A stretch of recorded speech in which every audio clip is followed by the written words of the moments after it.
नेपाल में जिन जेन जी आंदोलनकारियों ने 4 बार के प्रधानमंत्री रहे केपी शर्मा ओली की सत्ता को उखाड़ा है, अब उन्हीं आंदोलनकारियों के एक फुट के निशाने पर नेपाल की आर्मी क्यों है? खबरदार करते सवाल की वजह काठमांडू में सेना के मुख्यालय के बाहर होता ये प्रदर्शन है।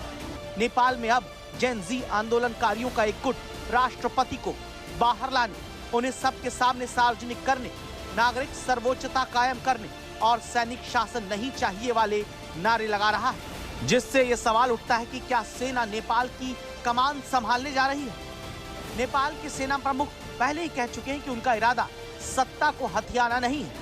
फिर भी नेपाल में सेना निशाने पर है तो इसकी वजह यह हिंसक आंदोलन है।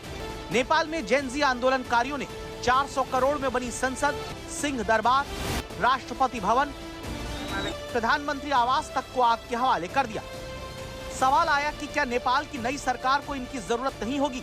लेकिन इससे भी बड़ा प्रश्न नेपाल की सेना की लेट एंट्री को लेकर है, जिसकी वजह से आंदोलनकारियों ने सभी बड़ी सरकारी इमारतों को नुकसान पहुंचा दिया।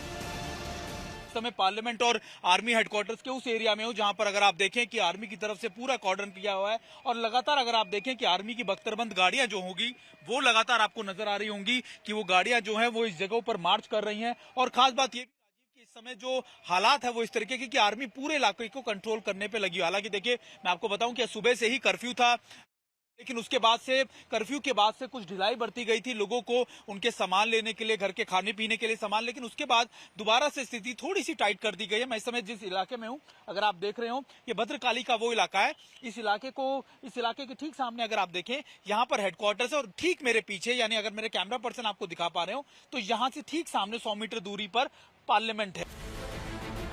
सबसे चौंकाने वाली बात यह कि जिस सुप्रीम कोर्ट को आंदोलनकारियों ने नेपाल में जलाकर राख कर दिया, उसके ठीक पीछे ही नेपाल की आर्मी का मुख्यालय है, लेकिन वो भी देश की सर्वोच्च अदालत को बचाने तुरंत नहीं